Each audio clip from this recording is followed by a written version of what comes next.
大家好，我係木頭。今日咧，我想同大家分享嘅係點樣喺屋企咧就可以鍛鍊小腿嘅肌肉。咁今日分享嘅動作咧係一個提重。咁我而家就示範一下。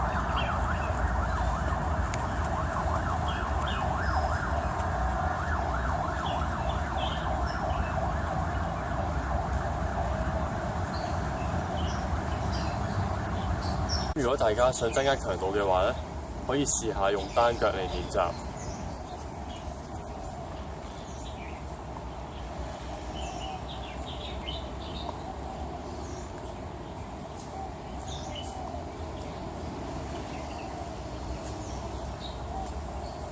咁做呢個提重嘅時候咧，有啲事項我係需要注意嘅，就係俾力向上嘅時候咧係要呼氣，落翻嚟嘅時候咧就要吸氣。如果你閉氣嘅話咧，就好容易頭暈，咁就好危險嘅。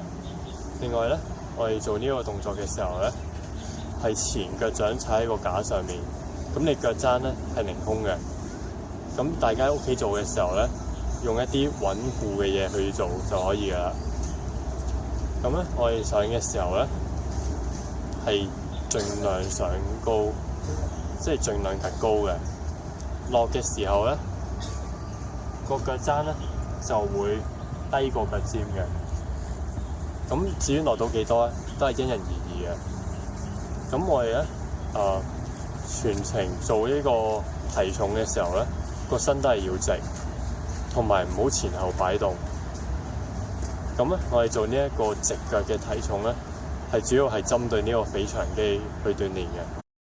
咁最後咧，有啲溫馨提示咧，想提醒翻大家嘅，就係咧做呢個提重嘅時候咧，隻手咧係可以捉住啲穩固嘅支撐物咧，去保持平衡。另外咧，你都要確保你踩住嘅嗰一樣嘢咧，就唔好會左右喐。如果左右喐嘅話咧，就好危險嘅。都要注意。咁我今日嘅分享咧就去到呢度。